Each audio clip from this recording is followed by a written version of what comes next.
हर व्यक्ति के जीवन में शनि देव की अहम भूमिका होती है। अगर कुंडली में शनि सबसे अच्छी स्थिति में हो तो यह व्यक्ति को बहुत ही कम समय में बड़ी सफलता देता है। इसलिए हर संभव प्रयास करके शनि भगवान को प्रसन्न करना चाहिए। आज मैं आपको शनि देव और राजा विक्रमादित्य की कथा सुनाऊंगा। कथा पूरी सुनना, आधी अधूरी कथा सुनने से आप दोष के भागी बन सकते हैं। अभी तक यदि चैनल को सब्सक्राइब नहीं किया है तो पहले चैनल को सब्सक्राइब कर ले और घंटी वाले बटन को दबाकर ऑल पर क्लिक करें ताकि आने वाले हर वीडियो का नोटिफिकेशन सबसे पहले आप तक पहुंचे।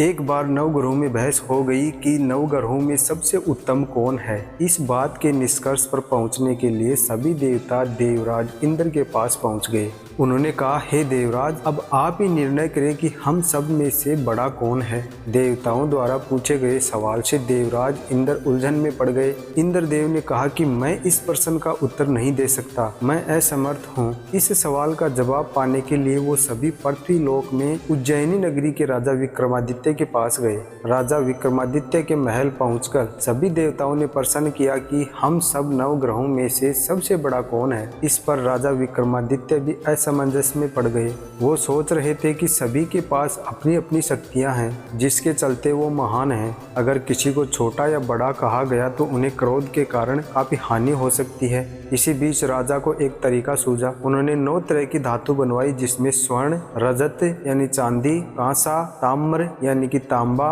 सीसा, रांगा, जस्ता, अब्रक व लोहे शामिल थे। राजा ने सभी धातुओं को एक एक आसन के पीछे रख दिया। इसके बाद उन्होंने सभी देवताओं को सिंहासन पर बैठने के लिए कहा। धातुओं के गुणों के अनुसार सभी आसन को एक दूसरे के पीछे रखवाकर राजा ने देवताओं को अपने अपने सिंहासन पर बैठने को कहा। जब सभी देवताओं ने अपना अपना आसन ग्रहण कर लिया तब राजा विक्रमादित्य ने कहा, इस बात का निर्णय हो चुका है कि आप में सबसे बड़ा कौन है। जो सबसे पहले सिंहासन पर बैठा है वही बड़ा है। यह देखकर शनि देवता बहुत नाराज हुए। उन्होंने कहा, राजा विक्रमादित्य, यह मेरा अपमान है। तुमने जानबूझकर मेरा आसन सबसे पीछे रखवाया और मुझे सबसे पीछे बैठाया है। मैं तुम्हारा विनाश कर दूंगा। तुम मेरी शक्तियों को नहीं जानते हो। शनि देव ने कहा, एक राशि पर सूर्य 1 महीने, चंद्रमा 2.25 दिन, मंगल 1.5 महीने, बुध और शुक्र 1 महीने, बृहस्पति 13 महीने रहते हैं, लेकिन मैं किसी भी राशि पर 7.5 वर्ष रहता हूँ।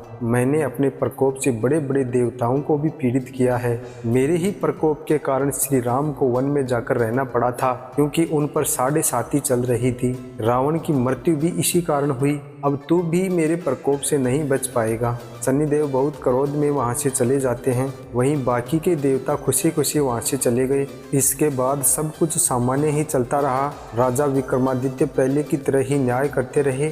दिन ऐसे ही बीतते रहे लेकिन शनिदेव अपना अपमान नहीं भूले। एक दिन राजा की परीक्षा लेने शनिदेव घोड़े के व्यापारी के रूप में राज्य पहुंचे। जब राजा विक्रमादित्य को इस बात का पता चला तो उन्होंने अपने अश्वपाल को कुछ घोड़े खरीदने के लिए भेजा, लेकिन अश्वपाल बिना घोड़े खरीदे ही वापस लौट आया और राजा को बताया कि घोड़े बेहद ही कीमती हैं। तब राजा ने खुद जाकर एक सुंदर और शक्तिशाली घोड़ा पसंद किया और उसकी चाल देखने के लिए घोड़े पर सवार हो गए। जैसे ही राजा विक्रमादित्य घोड़े पर बैठे वैसे ही घोड़ा अत्यधिक तेज रफ्तार से दौड़ पड़ा। घोड़ा राजा को एक जंगल ले गया और वहां जाकर राजा को नीचे गिरा दिया और फिर कहीं गायब हो गया। राज्य का रास्ता ढूंढने के लिए राजा जंगल में भटकने लगा लेकिन उसे कोई रास्ता नहीं मिला। कुछ समय बाद उसे एक चरवाहा मिला।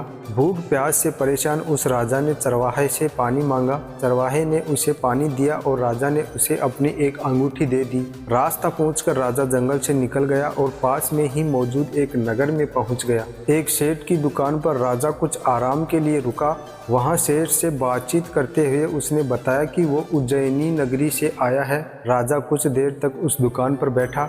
जितनी देर वो वहां बैठा सेठ जी की काफ़ी बिक्री हो गई। सेठ ने राजा को बहुत भाग्यवान समझा और प्रसन्न होकर सेठ ने राजा को अपने घर खाने पर आमंत्रित किया।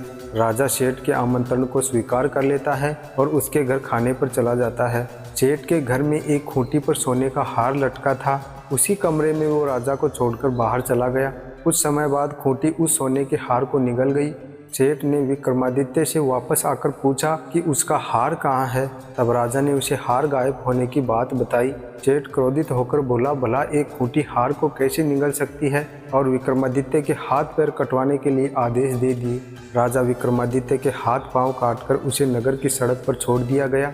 फिर कुछ समय बाद विक्रमादित्य को एक तेली अपने साथ ले गया।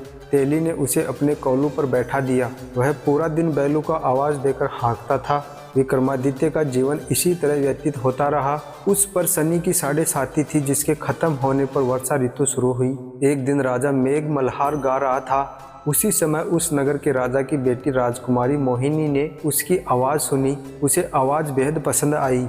मोहिनी ने अपनी दासी को भेजकर गाने वाले को बुलाने को कहा। जब दासी लौटी तो उसने अपंग राजा के बारे में मोहिनी को सब बताया, लेकिन राजकुमारी उसके मेघ मल्हार पर मोहित हो चुकी थी। अपंग होने के बाद भी वह राजा से विवाह करने के लिए मान गई।